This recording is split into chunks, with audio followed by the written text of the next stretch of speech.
नमस्ते दोस्तों, आपका स्वागत है गोल्डी बुक्स में। आज हम लेकर आए हैं रोमांच, रहस्य और सस्पेंस से भरपूर कहानी। तो बिना किसी देरी के आइए शुरू करते हैं पूरे चांद की रात की यह रोमांचक ऑडियो बुक। पार्ट 3। ये भी ठीक है। आजकल तो हर इंसानी कलपुर्जे के लिए खास उसी के स्पेलिस्ट का जमाना है। खुदा ने इंसान को 2 आंखें दी हैं। दहशत होती है ये सोच के कि एक दिन ऐसा आएगा कि 2 आंखें 2 डॉक्टरों को दिखानी पड़ेंगी।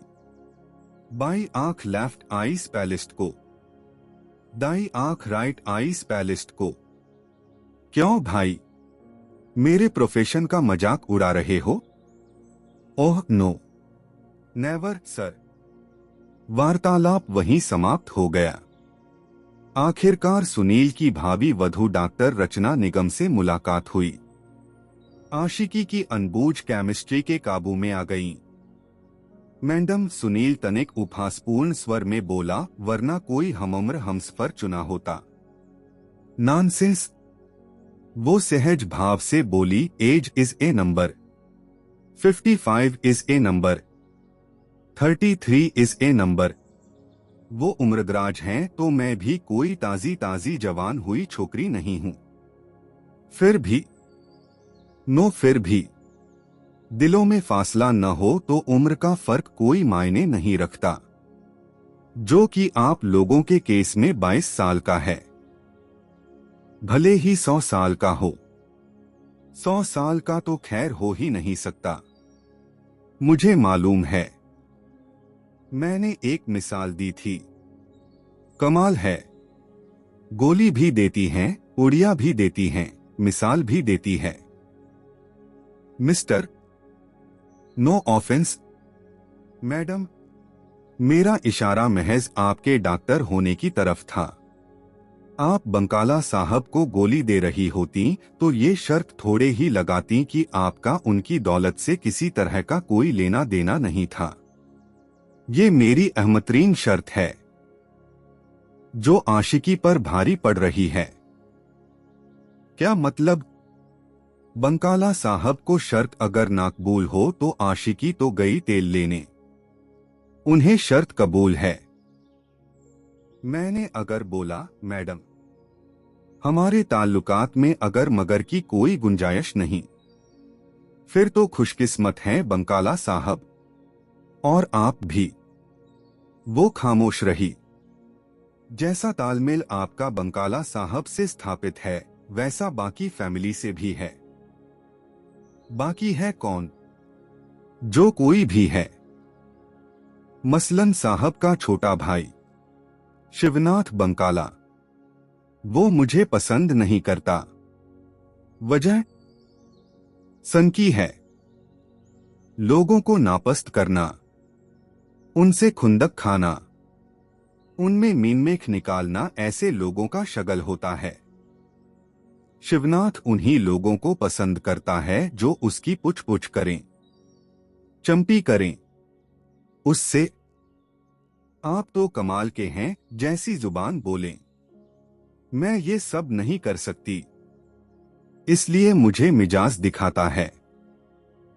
आईसी, वो लड़का सिद्धांत, जिससे आस्था शादी करने वाली है, उसके साथ उसके पसंद के तरीके से पेश आता है, इसलिए सिद्धांत कमाल का है और मैं हूं।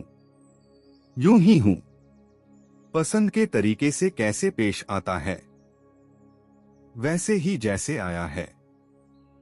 तुझको हो जो पसंद वही बात कहेंगे, तू दिन को कहे रात तो हम रात कहेंगे। ऐसा? बिल्कुल। अभी आज ही की बात सुन लो। शिवनाथ अभी थोड़ी देर पहले एकाएक शिकायत करने लगा कि उसके कमरे में काकरोच था। वो काकरोच के साथ नहीं सो सकता था, जबकि ऐसी की बात नहीं थी। काकरोच के कमरे में होने का कोई मतलब नहीं था, क्योंकि क्रालिंग ऑब्जेक्ट्स की बाबत यहां एहतियात रखी जाती है। लेकिन सिद्धांत ने क्या किया? उसने शिवनाथ को ये बात समझाने की जगह इस बात को उसकी सनक, उसका वहम बताने की जगह है।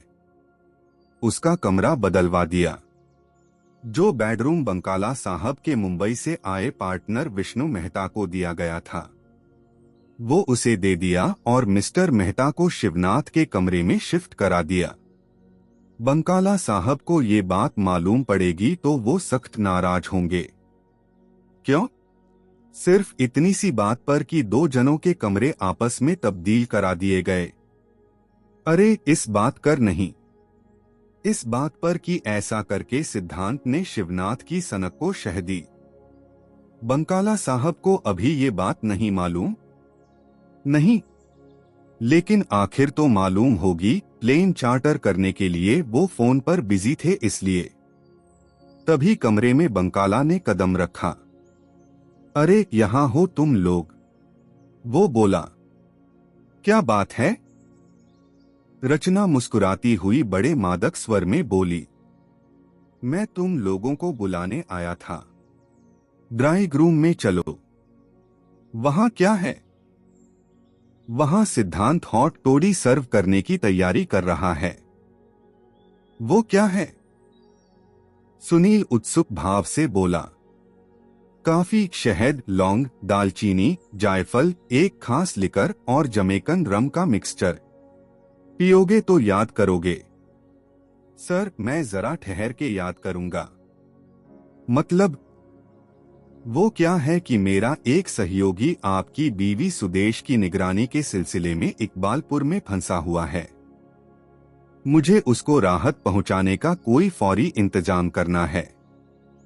अरे सिद्धांत से तो मिल लो, मेरी भांजी से तो मिल लो।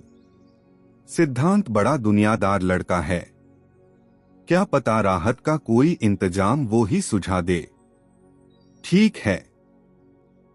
वो ड्राइंग रूम में, जो कि उस कमरे के बाजू में ही था, पहुंचे। वहां बार पर फुटबॉल के खिलाड़ियों जैसा एक गठिला, कद्दावर नौजवान युवक मौजूद था। उसके करीब आस्था खड़ी थी, जो कि हॉट टोडी तैयार करने में उसकी मदद कर रही थी। करीब एक बार स्टूल पर बैठी बंकाला की सेक्रेटरी ग्रेसी भटनागर उनके कार्यकलापों की निगाहबानी कर रही थी। सुनील को किसी के बताने की जरूरत नहीं थी कि बार पर मौजूद युवक सिद्धांत था। बंकाला ने सुनील का अपनी भांजी से और उसके होने वाले पति से परिचय कराया। सुनील ने अभिवादनों का आस्था से यूं जैसे तभी पहली बार उससे मिल रहा हो आदान प्रदान किया। मिस्टर सुनील, आस्था बोली, मुझे ये जानकर खुशी हुई कि आप अंकल के फ्रेंड हैं। Correction, bright eyes. सुनील मुस्काता हुआ बोला, अंकल मेरे बॉस के फ्रेंड हैं। आस्था ने तनिक हड़बड़ाने का अभिनय किया और फिर बोली, जो इस घर का मेहमान है वो सबका फ्रेंड है। Very well said. सिद्धांत सोलंकी चहका, इसी बात पर टोडी हाजिर है। सबने भाप छोड़ती टोडी के मग संभाले। मैं एक इम्पोर्टेंट बात कहना चाहता हूँ, एकाएक बंकाला बोला, इसलिए आप सब लोग 1 मिनट मेरी तरफ तवज्जो दें। सब संजीदा हुए और बंकाला की तरफ देखने लगे। इम्पोर्टेंट बात यह है कि मैं और रचना निगम शादी कर रहे हैं। अभी चंद घंटों बाद ही हम दोनों पति पत्नी होंगे। आज सुबह सवेरे हम दोनों यहाँ से निकल लेंगे और उसके बाद पता नहीं कब लौटेंगे। कहाँ के लिए निकल लेंगे अंकल? सिद्धांत ने पूछा। बंकाला ने बताया। अब यहाँ एक प्रॉब्लम है, फिर बोला, जिसका मेरी खातिर अभी कोई हल निकलना चाहिए। जब बात आपकी खातिर की है तो हुक्म कीजिए। किसी को फौरन इकबालपुर जाना होगा। ये क्या प्रॉब्लम है? मैं तैयार हूं। अरे ये तो पूछ लो, क्या करने जाना होगा? कुछ भी करने जाना हो, अभी जाना होगा। No problem. Okay, I am glad. अब सुनील बताता है कि क्यों जाना है और क्या करने जाना है। सुनील ने तमाम माजरा बयान किया और उसे इकबालपुर में अर्जुन की मौजूदगी की बाबत भी बताया। मेरे पास मर्सिडीज है, सिद्धांत बोला। रात की इस घड़ी में बड़ी हद 2 घंटे में इकबालपुर पहुंच सकता हूं। आप मुझे सिर्फ ये बताइए कि वहां जाके मुझे करना क्या होगा। वहां अर्जुन नाम का मेरा एक कलीग सुदेश बंकाला के आवास की निगरानी कर रहा है। आपने वहां जाकर उसे रिलीव करना है और जो काम वो कर रहा है उसे खुद करना है। कब तक? जब तक कि आपको रिलीव करने कोई वहां नहीं पहुंच जाता। ऐसा कब तक होगा? कल सुबह सवेरे 10 बजे से पहले हर हाल में। ठीक है। वहां अर्जुन को कल एडवोकेट अंशुमान कुंडू के साथ कोर्ट में बहुत काम होंगे, इसलिए उसे रिलीव किया जाना जरूरी है। I understand. अंशुमान कुंडू वो वकील हैं जो अभी डिनर पर यहां थे और जो कल सुबह कोर्ट खुलने से बहुत पहले हर हाल में इकबालपुर में होंगे। मैं आस्था को साथ ले जा सकता हूं। सुनील ने बंकाला तरफ देखा। अगर बंकाला बोला ये जाना चाहती है तो क्यों नहीं? मैं जाना चाहती हूं, आस्था बोली। तो ऐसा करो, ग्रेसी को भी साथ लेकर जा। इसकी आपको जरूरत होगी। कोई जरूरत नहीं, मेरी चार्टर्ड फ्लाइट बुक हो गई है। मैंने और रचना ने सुबह सवेरे 5 बजे के करीब यहां से निकल लेना है। और एकाएक वो कांपने लगा, हाथ पांव झटकने लगा, उसके चेहरे की नसें खींचने लगीं।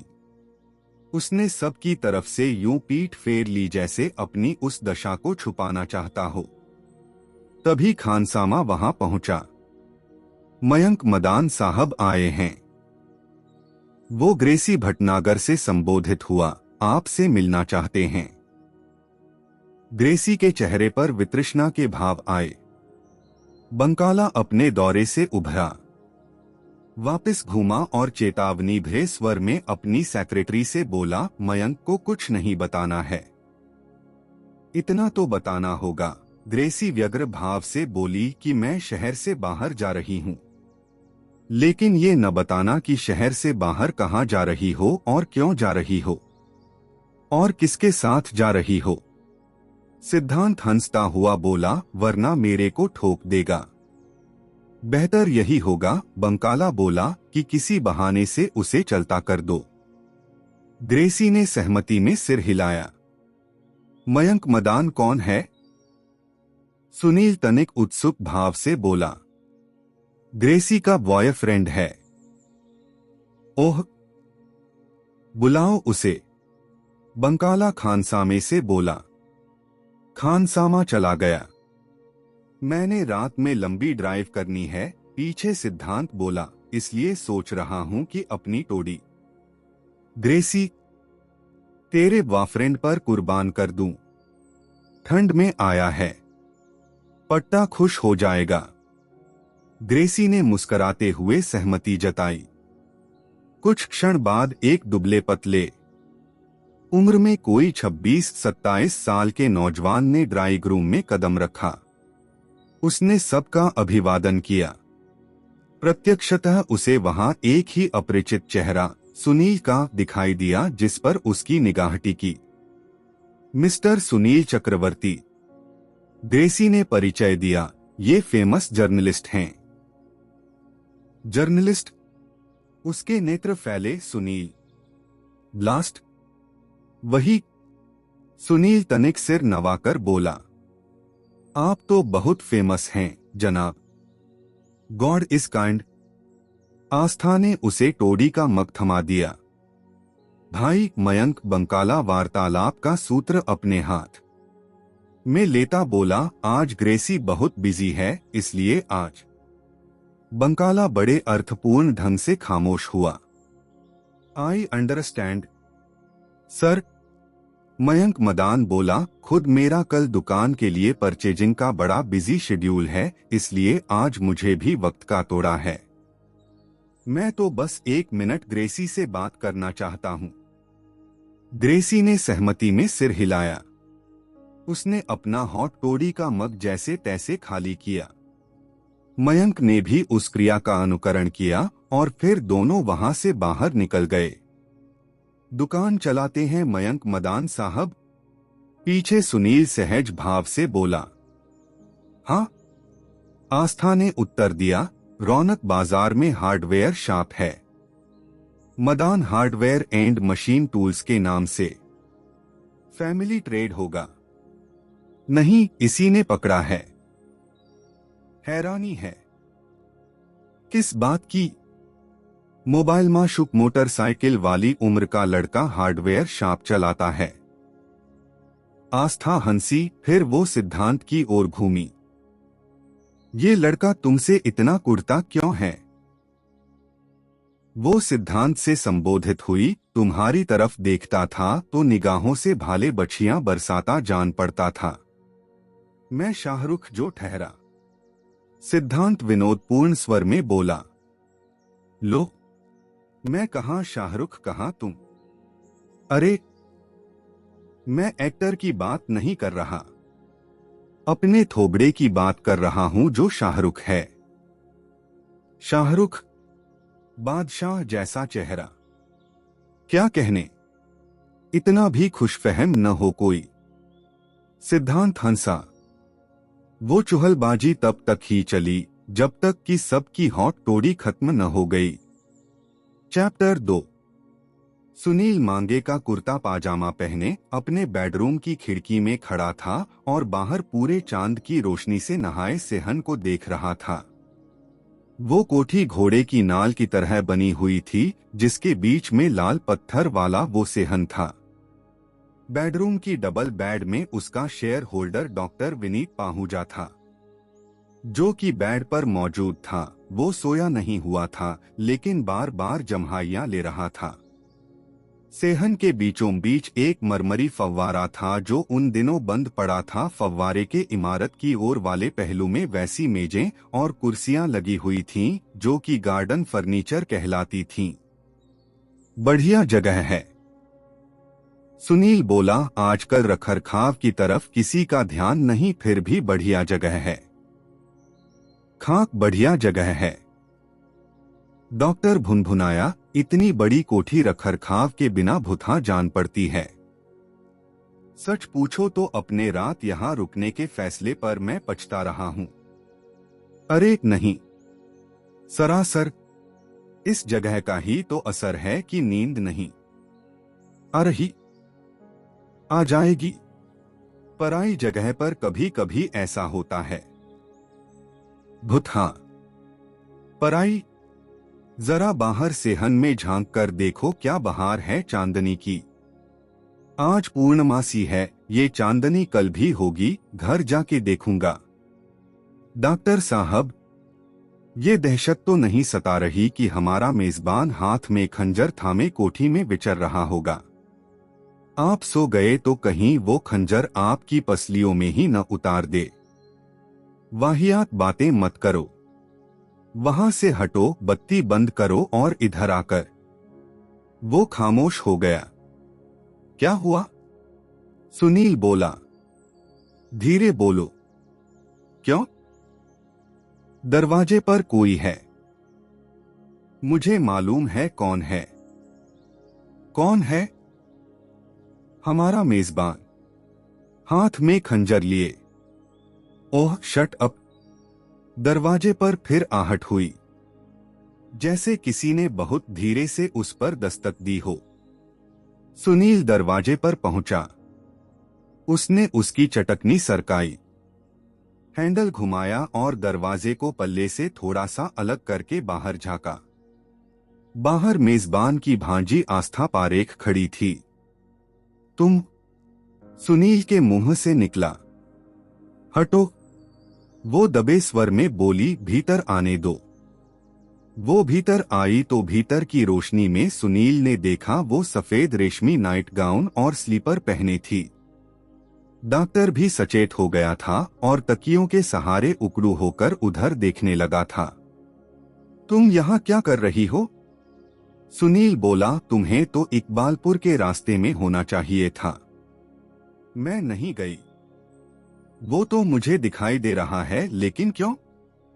आज पूरे चांद की रात है, कैसे मैं अंकल को छोड़ के जा सकती थी? जब जाने की हामी भरी थी तब ये बात मालूम नहीं थी। उस वक्त इनकार करते नहीं बना था। अंकल चाहते थे कि मैं और ग्रेसी दोनों जाते। मैं न जाती तो ग्रेसी भी न जाती। मैं इस बाबत बात करने ही वाली थी कि ऊपर से उसका बॉयफ्रेंड मयंक आ गया।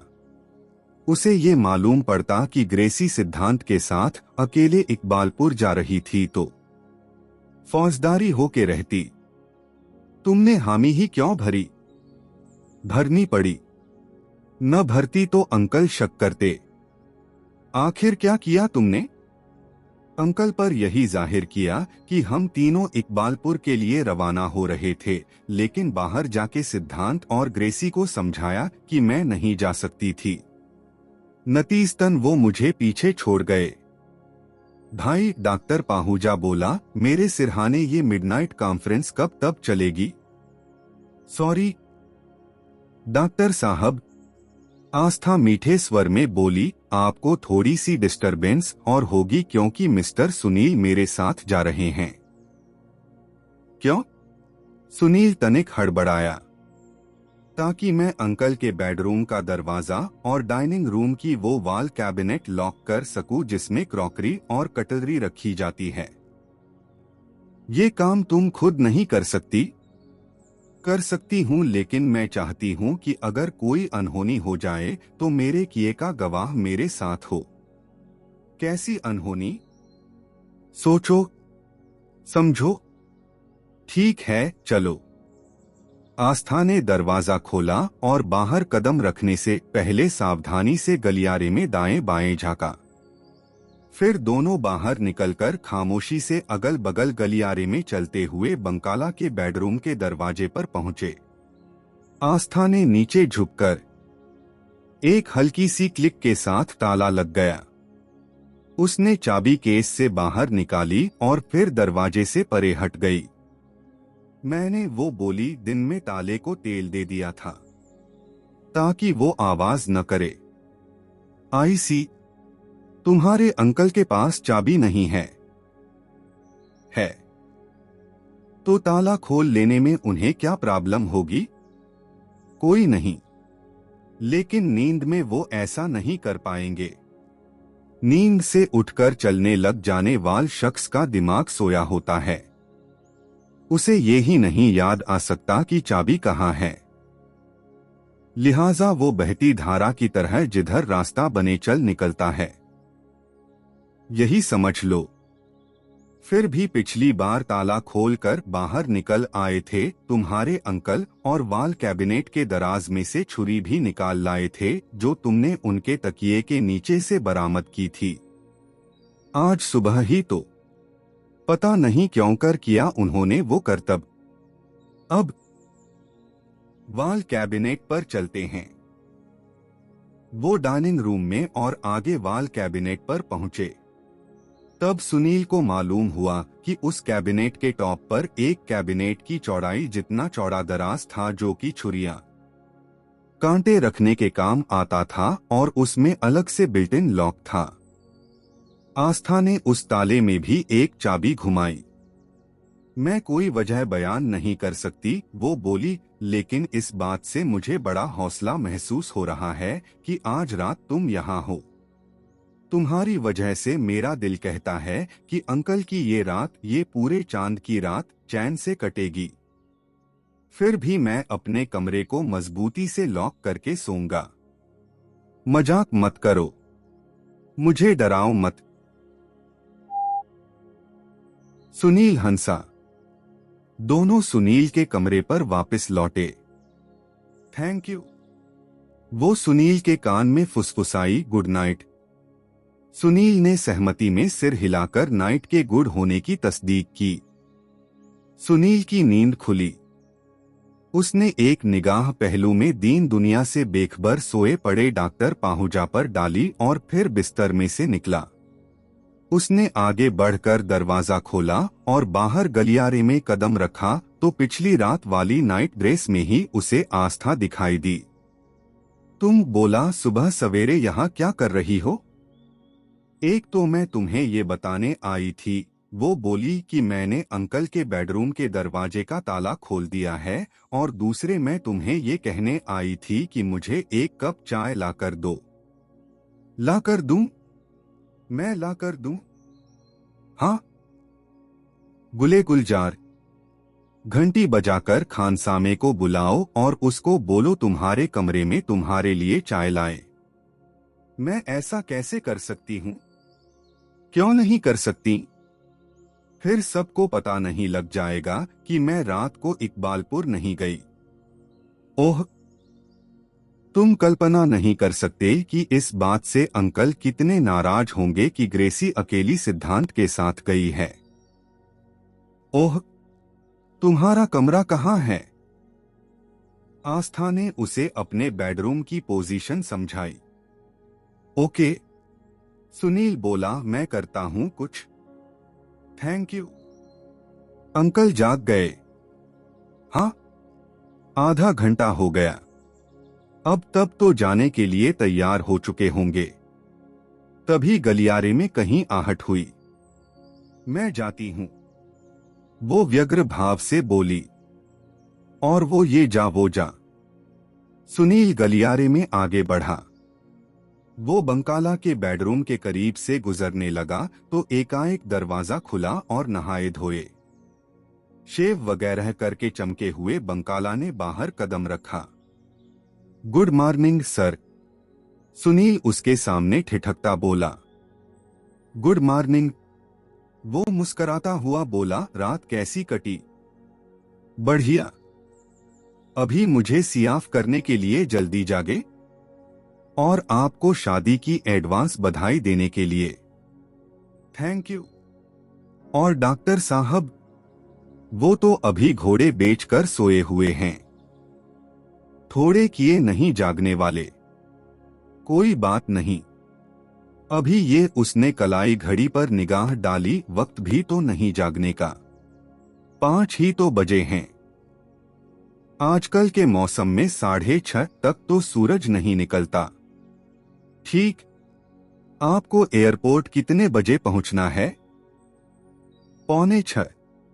मेरी चार्टर्ड फ्लाइट 6:15 बजे के लिए शेड्यूल्ड है। फिर तो कोई ज्यादा टाइम नहीं आपके पास। बस आनन फानन ब्रेकफास्ट किया और चले। आओ। दोनों डाइनिंग रूम में पहुंचे। वहां सफर के लिए तैयार रचना निगम डाइनिंग टेबल पर पहले से मौजूद थी। भावी पति पत्नी बगलगीर होकर मिले और ब्रेकफास्ट के लिए अगल बगल टेबल पर बैठे।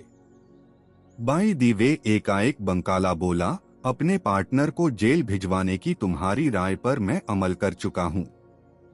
कर भी चुके? रात को ही मैंने मुंबई एक बड़े वकील को फोन किया था।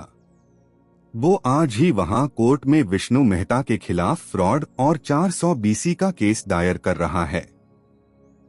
Very good. वो ही कंपनी के अकाउंट्स के इंडिपेंडेंट ऑडिट का भी प्रबंध करेगा। ऑडिट से गबन उजागर हुआ तो ऑडिट रिपोर्ट को भी मेहता के खिलाफ सबूत के तौर पर कोर्ट में पेश किया जाएगा। फिर तो समझ लीजिए उसका डबल पुलंदा बंध गया। क्या बंध गया? बंकाला उलझनपूर्ण स्वर में बोला। पुलंदा जो सिंगल ही बंध जाए तो नहीं खुलता, डबल की तो बात ही क्या है। बंकाला के चेहरे पर उलझन के भाव बरकरार रहे, लेकिन उसने उस बात को आगे न बढ़ाया। आनन फानन ब्रेकफास्ट समाप्त करके वो दोनों डाइनिंग रूम से रुखसत हुए। पीछे सुनील ने अपना चाय का कप खाली किया और अतिरिक्त कप उपलब्ध न होने की वजह से उसी को धोकर उसमें आस्था के लिए चाय बनाई और उसके साथ वहां से उठकर बाहर निकला। आस्था को उसने बड़ी व्यग्रता से अपना और चाय का इंतजार करते पाया। उसने बड़े कृतज्ञ भाव से चाय ली और दरवाजा बंद कर लिया। सुनील वापस डाइनिंग रूम में लौट आया। खानसामा उसके करीब पहुंचा। साहब, वो बड़े अदब से बोला, आपकी कप प्लेट कहीं दिखाई नहीं दे रही, कहीं रख दी होगी। यार, सुनील लापरवाही से बोला, चाय पीता गलियारे में निकल गया था। 2 मिनट के लिए सेहन में वहां एक टेबल पर जा बैठा था। कहीं छोड़ आया होऊंगा। कप प्लेट ने कहाँ जाना है? मिल जाएगी। नहीं? हाँ साहब। नाम क्या है तुम्हारा? नौरंग लाल। तभी बंकाला वहां पहुंचा। उठो, वो अधिकारपूर्ण स्वर में बोला। सुनील हड़बड़ाकर उठा। तुम्हें एक तकलीफ करनी होगी। क्या? सुनील सशंक भाव से बोला। मेरा इरादा खुद कार चलाकर एयरपोर्ट पहुंचने का था और कार को वहीं छोड़ने का था, लेकिन अब क्योंकि तुम जागे हुए हो इसलिए मैं चाहता हूं कि तुम एयरपोर्ट साथ चलो। तुम हमें वहां छोड़कर कार वापस ले आना। अच्छा? क्या अच्छा? नौजवान आदमी हो, इतना सा काम नहीं कर सकते। कर सकता हूं। गुड। जाओ, कपड़े बदल कर आओ। 5 मिनट से ज्यादा टाइम न लगाना। ओके। सुनील एयरपोर्ट से वापस लौटा। आस्था तब भी अपने बेडरूम में थी जहां उसकी उससे मुलाकात हुई। कहाँ चले गए थे? वो बोली। सुनील ने बताया। ओह, तुमने पीछे क्या किया? मैंने फोन करके एक टैक्सी बुलाई और उसे सड़क के मोड़ पर इंतजार करने को बोला। फिर चुपचाप यहां से निकली। मोड़ कर पहुंची। उस पर सवार होकर लौटी और कोठी की पोर्टिको में आकर उतरी। नौरंग लाल को मैंने बोला कि मैं इकबालपुर से रामनगर बस पर लौटी थी और बस अड्डे से यहां तक टैक्सी पर आई थी। बढ़िया। बाई दी वे, वो चाय के कप बारे में पूछ रहा था। तुमने क्या जवाब दिया था? यही कि मैं कहीं इधर उधर रख के भूल गया था, जबकि वो तो यहां तेरे कमरे में है। अब इसे कहीं इधर उधर ही करना होगा। कहाँ? बेहतरीन जगह सेहन में बिछी मेजें हैं। क्योंकि नौरंग लाल मेरी इस आदत से वाकिफ है कि कई बार मैं डाइनिंग रूम से चाय के कप के साथ उठती हूँ और जाकर सेहन में बैठ जाती हूँ। जब वहां से उठती हूँ तो कप स्वाभाविक तौर पर पीछे रह जाता है। मैं ये कप प्लेट अभी वहां पहुंचाती हूँ। वो कप प्लेट उठाकर बाहर को चली तो सुनील उसके साथ हो लिया। दोनों सेहन में पहुंचे और एक मेज पर बैठ गए। तब तक दिन चढ़ चुका था और बाहर चमकीली धूम निकल आई हुई थी। आस्था ने कप प्लेट मेज पर रख दिया। मैं यहाँ नहीं था, सुनील बोला। कुछ अरसा तुम भी यहाँ नहीं थीं। उस दौरान हो सकता है नौरंग लाल का फेरा या फेरे सेहन में लगा हो। तो क्या हुआ? उसे कप प्लेट यहाँ दिखाई नहीं दिए होंगे। ये बात कैसे चलेगी कि मैंने चाय पीकर कप को कहीं इधर उधर यहाँ रख दिया था? उसने कुछ क्षण उस बात पर विचार किया और फिर बोली, नो प्रॉब्लम। अच्छा। सुनील की भवें उठीं। हाँ, जरा कप प्लेट उठाओ। सुनील ने आदेश का पालन किया। आस्था ने अपनी कुर्सी मेज से परे सरकाई और मेज के नीचे कहीं हाथ डालकर कोई लिवर खींचा। नतीजतन टेबल टॉप ढक्कन की तरह उठ गया और नीचे से एक चौकोर खाना नुमाया हुआ। उसने कप प्लेट को उसमें रखा और टॉप को पूर्ववत बंद कर दिया। मूल रूप से वो बोली, मेज में ये इंतजाम छुरियां कांटे नेपकिन रखने के लिए था, लेकिन उजाड़ पड़ी कोठी ही इस्तेमाल नहीं होती थी, इसलिए ये इंतजाम भी इस्तेमाल नहीं होता था। अभी भी नहीं होता। आई सी। लेकिन कुछ छुपाना हो तो उसके लिए ये उम्दा जगह है।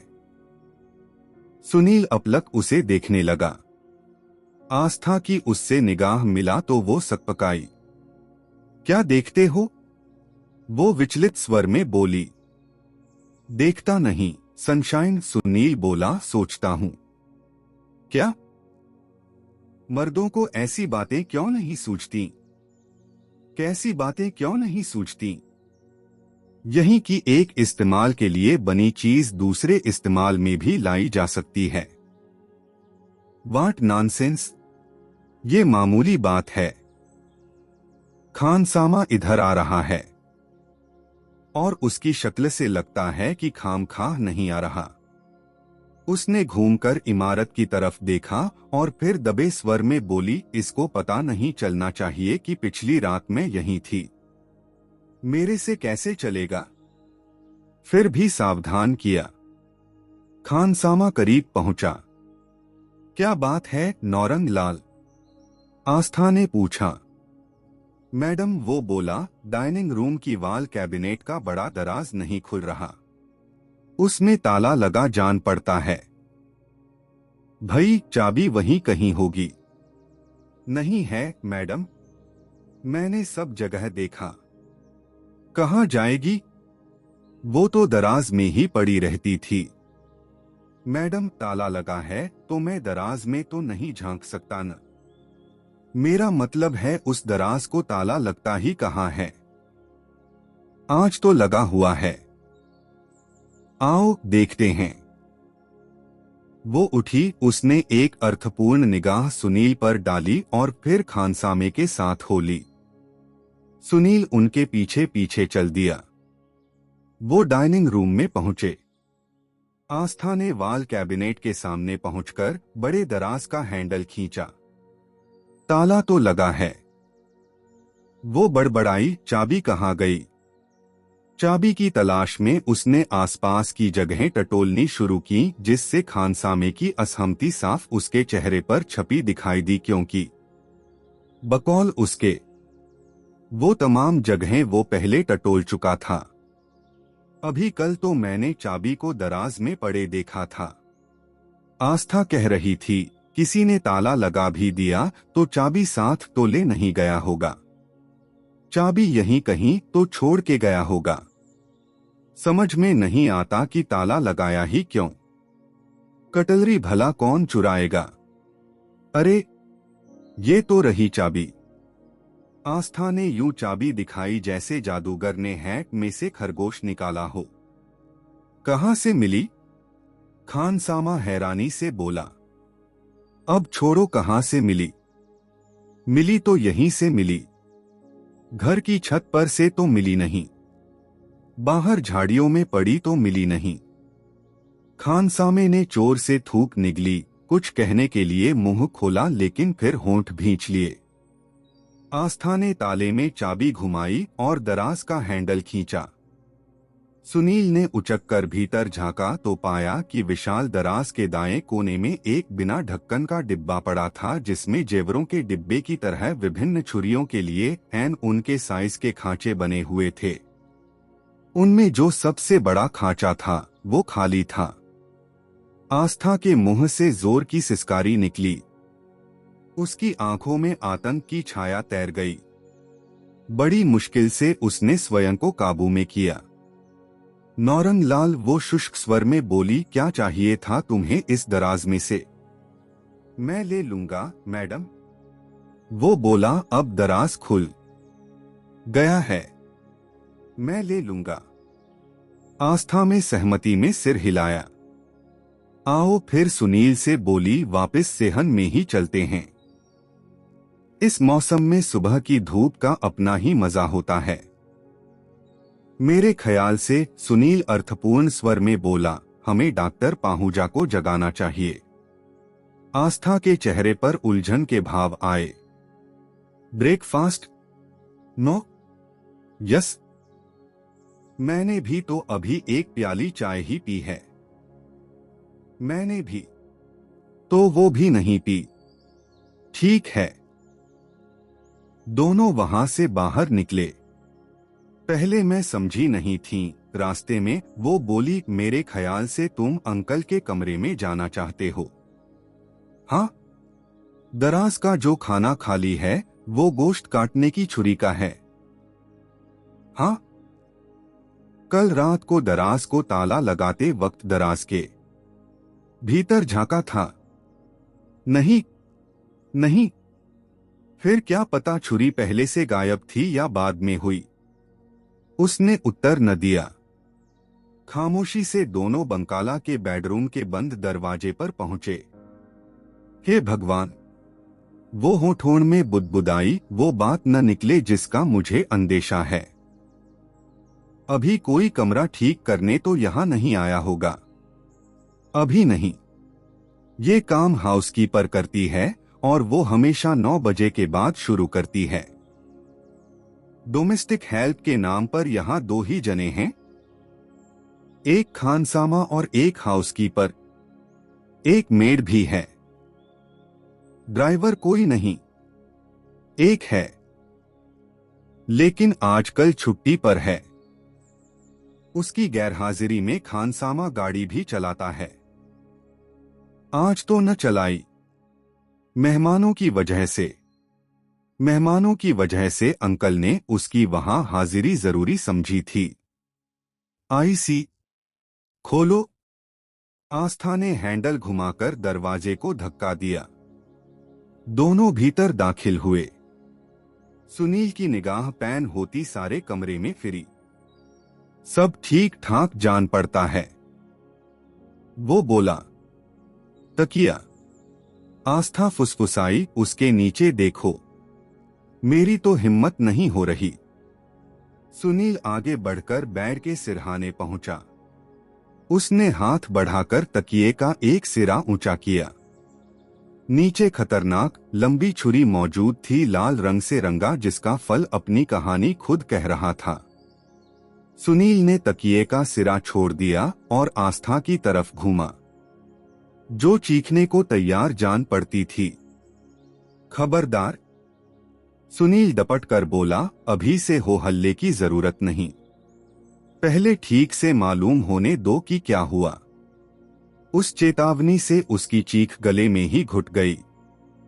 क्या हुआ तो जा। जाहिर है। वो बड़ी कठिनाई से बोल पाई, छु छुरी खून से लथपथ है। हे भगवान, हे भगवान। तो मालूम होने दो किसके साथ हुआ। कि किसके साथ। जानेंगे तो पता चलेगा न। काबू में करो अपने आप को और चलो मेरे साथ। कमरे से निकलकर वो गलियारे में पहुंचे। सबसे पहले सुनील अपने कमरे के दरवाजे पर पहुंचा।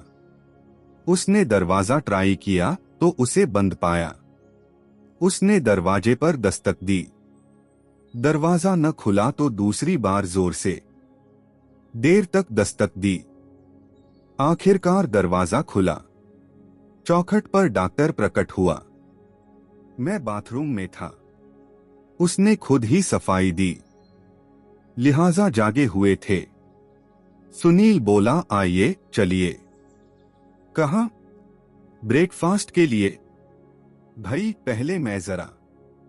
नहीं, पहले साथ चलिए और थोड़ी देर के लिए ब्रेकफास्ट को भूल जाइए। आइए। डॉक्टर उनके साथ हो लिया। तीनों बंकाला के कमरे में वापस लौटे। सुनील ने डॉक्टर को छुरी दिखाई। खून है? और पूछा। डॉक्टर ने छुरी का मुआयना किया और फिर सहमति में सिर हिलाया। मेहता। आस्था दहशतनाक लहजे से बोली, मेहता का काम हो गया।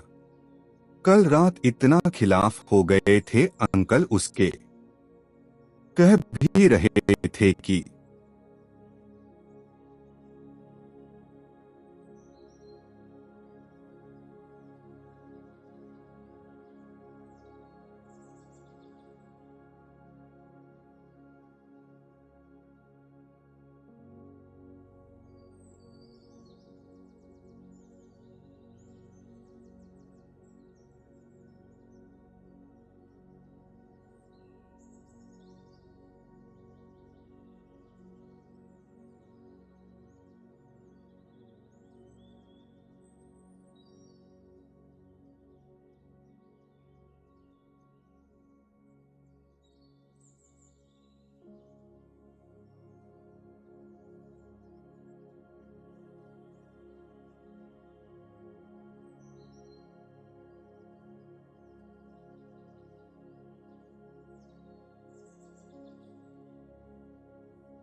सुनील के कंधे पर से आगे झांकने की कोशिश करती वो व्याकुल भाव से बोली, क्या हुआ? जो हुआ बुरा हुआ। चलो जाओ यहां से। क्या बुरा हुआ? वकील चेलानी चौखट पर से बोला, क्या बुरा हुआ यहां? आस्था के मुंह से एक घुटी हुई चीख निकली। उसका चेहरा फक पड़ गया। वो पत्ते की तरह कांपी। इसीलिए बोला था। सुनील बोला। उसने बाह पकड़कर आस्था को वहां से बाहर किया। अरे कोई मेरी बात का जवाब दो। चेलानी झल्लाया। जवाब दिखाई नहीं दिया अभी? सुनील बोला, सुनाई ही देगा तो तसल्ली होगी। चेलानी दोनों को परे धकेल कर भीतर दाखिल हुआ। उसकी निगाह बेड की तरफ उठी। ये तत्काल वो भड़का बंकाला की करतूत है। मेहता, देखो तुम्हारे पार्टनर ने क्या किया। अपने ही घर में कांड कर डाला। आपको सुनील बोला, इल्हाम हुआ है कि ये बंकाला साहब का काम है और किसी का हो ही नहीं सकता। मेहता, शुक्र मनाओ कि तुम बच गए। मेहता के चेहरे पर यूं कृतज्ञता के भाव आए जैसे वो अपने वकील की वजह से बचा हो। He will pay for it. Chelani अपनी ही हाकता रहा, I will see to it personally that he pays for it. अरे पहले तस्दीक तो होने दीजिए कि ये मर गया है। सुनील झल्लाया। क्यों? मैं क्या अंधा हूं? ये आंखों के डॉक्टर नहीं हैं। मैं डॉक्टर ही नहीं हूं, इसलिए जवाब मुश्किल है। लेकिन अब चुप कीजिए। मुझे मालूम है आपके प्रोफेशन में मुंह फटा ही रहता है। क्या? खुला ही रहता है। फिर भी कोशिश कीजिए, शायद बंद हो जाए। उसके होंठ भिंचे। Yes, like that, thank you. वो डॉक्टर की तरफ घूमा। उसने उसे इशारा किया। डॉक्टर बेड के करीब पहुंचा। उसने एक संजीदा निगाह शिवनाथ बंकाला की ठोड़ी तक कुंबल से ढके जिस्म पर डाली, खून से लथपथ छाती पर डाली, पथराई निगाह पर डाली। सुनील की तरफ देखकर सहमति में सिर हिलाया। फिर भी उसकी नब्ज टटोली। शाहरग को छुआ। क्या है? चेलानी भुनभुनाया, क्या देखा? ये डॉक्टरी इमदाद से बाहर का केस है। डॉक्टर बोला, यहां डॉक्टर की नहीं, पुलिस की मौजूदगी की जरूरत है। कत्ल का केस है। सुनील बोला, पुलिस को खबर करनी होगा। यहां कोई नहीं रुकेगा। ये बात तुम्हारे पर लागू नहीं, चेलानी व्यंग्यपूर्ण स्वर में बोला, क्योंकि तुम मीडिया पर्सन हो। मेरे पर भी लागू है। तो पहले तुम बाहर निकलो। ये लीजिए। डॉक्टर साहब, आप भी आइए। ये लोग कोई पंगा करना चाहते हैं तो भले ही यहां रुकें। चेलानी हड़बड़ाया। फिर उसने अपने क्लाइंट की बाह थामी और उसके साथ जबरन सुनील और डॉक्टर से पहले बाहर निकला। इन लोगों को यहां आने से पहले कत्ल की बाबत मालूम था। बाहर मेहता बोला, और ये समझ रहे थे कि कत्ल मेरा हुआ था। ऐसा? वकील बोला। हाँ, इसीलिए ये तुम्हें, मुझे या हम दोनों को कत्ल में लपेटने की फिराक में हैं। लेकिन मैं भी कोई कच्ची गोलियां नहीं खेला। मैं भी कुछ जानता हूं। आप क्या जानते हैं? बोलूंगा। मुनासिब वक्त पर बोलूंगा। मुनासिब वक्त कौन सा होगा? जब पुलिस यहां होगी। मैं मांग करता हूं, वो यूं उच्च स्वर में बोला जैसे कोर्ट में मैजिस्ट्रेट के रूबरू गरज रहा हो, कि पुलिस को फौरन तलब किया जाए। मांग क्यों करते हैं? सुनील बोला, मांग पर अमल क्यों नहीं करते? चौधरी तो तुम बने हुए हो। मैं खुशी से ये खिताब आपके हवाले करने को तैयार हूं। ठीक है, मैं फोन करता हूं। लेकिन पहले इस कमरे को, मौका वारदात को, ताला लगना चाहिए ताकि तुम यहां कोई हरकत न कर सको। जरूर लगना चाहिए ताकि आप या आपका क्लाइंट यहां कोई हरकत न कर सकें। मिस पारेख, आपको मालूम है इस कमरे की चाबी कहाँ है? भीतर साइड टेबल पर होगी, आस्था बोली। लेके आइए। खबरदार। तत्काल सुनील बोला, ये भीतर नहीं जाएंगी। तो मैं लाता हूं। आप तो लाते ही हैं। आप क्यों नहीं लाते? आपने तो ये तमाम ड्रामा ही अकेले भीतर जाने का मौका हासिल करने के लिए रचा है। वाट नॉनसेंस। खानसामे को बुलाइए। मौका वारदात को लॉक करने के लिए जो करना होगा वो करेगा। मैं बुलाती हूं, आस्था बोली। वो लगभग दौड़ती हुई वहां से रुखसत हुई। सब बरामदे में खड़े प्रतीक्षा करते रहे। खानसामा वहां पहुंचा, उस निर्देश के मुताबिक चाबी तलाश करके कमरे को लॉक किया। चाबी अपने पास रखो, सुनील बोला, पुलिस को देना। उसने एक अर्थपूर्ण निगाह मेहता और चेलानी पर डाली, पुलिस को ही देना। खानेसामे ने सहमति में सिर हिलाया। अब कीजिए फोन पुलिस को, सुनील चेलानी से बोला। चेलानी ने हिचकिचाते हुए सहमति में सिर हिलाया। फिर वो उस दिशा में बढ़ा जिधर की फोन उपलब्ध था। डॉक्टर पाहुजा ने सुनील की बाह थामी और उसे कमरे से थोड़ा सा खींच लाया। एक बात गौरतलब है, वो धीरे से बोला। कौन सी? सुनील बोला। अगर ये इरादतन कत्ल का मामला है तो हमारे मेजबान ने इसकी बुनियाद बनाने में कमाल किया है। बुनियाद? चांद सितारों की गर्दिश का अचेतन मन पर असर, पूरे चांद की रात को खास असर, अपने ही पहले के एक्शन का दोहरा।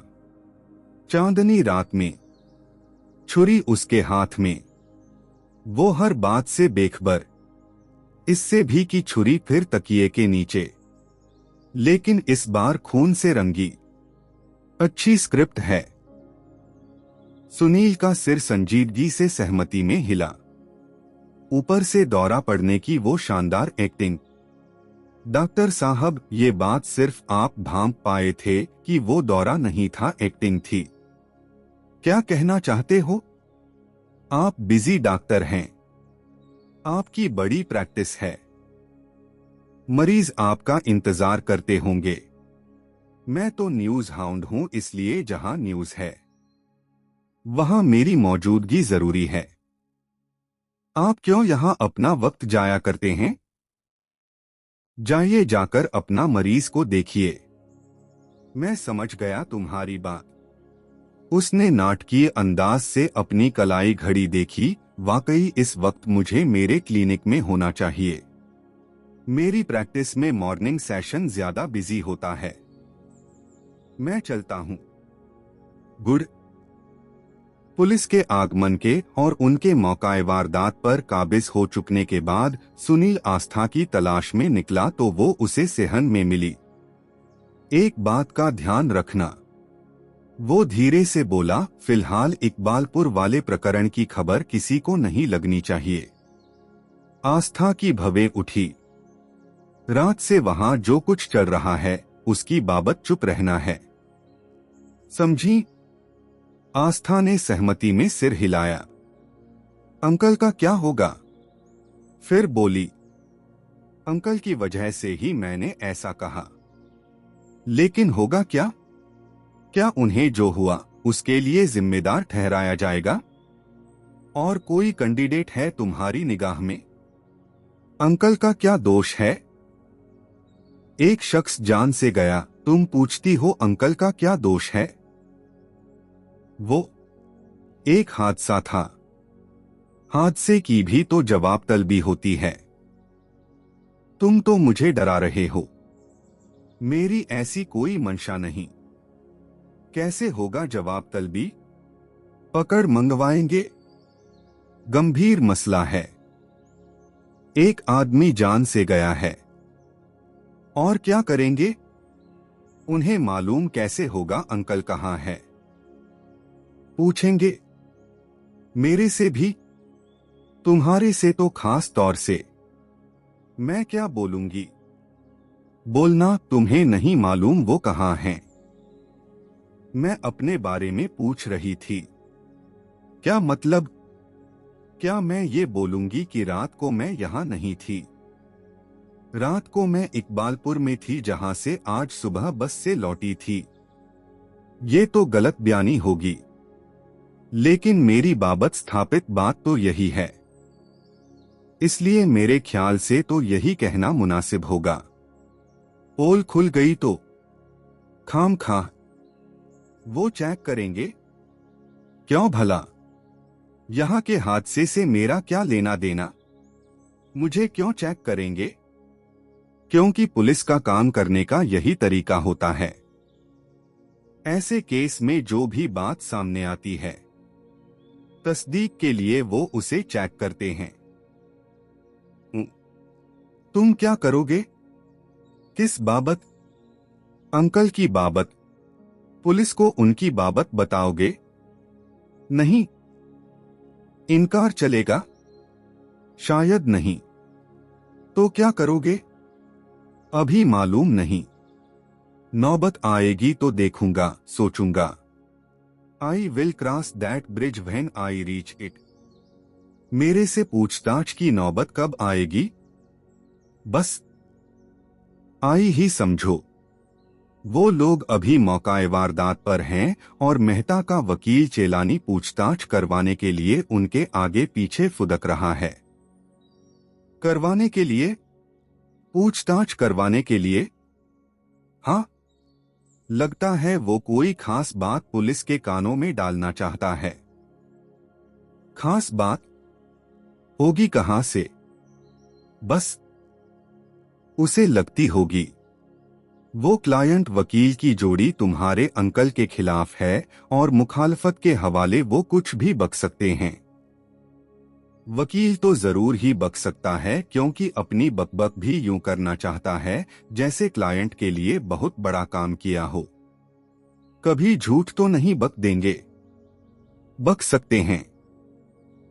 हर बात में एक की 8 तो जरूर ही लगाएंगे। राम मिलाई जोड़ी एक अंधा एक कोढ़ी जैसी जुगलबंदी है उनकी। क्या पता क्या करेंगे? ओह, मुंबई से चलकर यहां आए किस लिए थे? फरेब करने। अंकल को उल्लू बनाकर मोटा माल झटकने। पेश नहीं चली तो भड़केंगे ही, बिफरेंगे ही। असल में क्या करेंगे? क्या पता क्या करेंगे? जो करेंगे सामने आ जाएगा। ये भी ठीक है। तो तुम्हारा इरादा इसी बात पर कायम रहने का है कि तुम रात को यहां नहीं थीं? हाँ। वो पूछेंगे यहां नहीं थी तो कहां थी? तो मैं जिद करूंगी कि इस बात का यहां हुई वारदात से कोई रिश्ता नहीं था।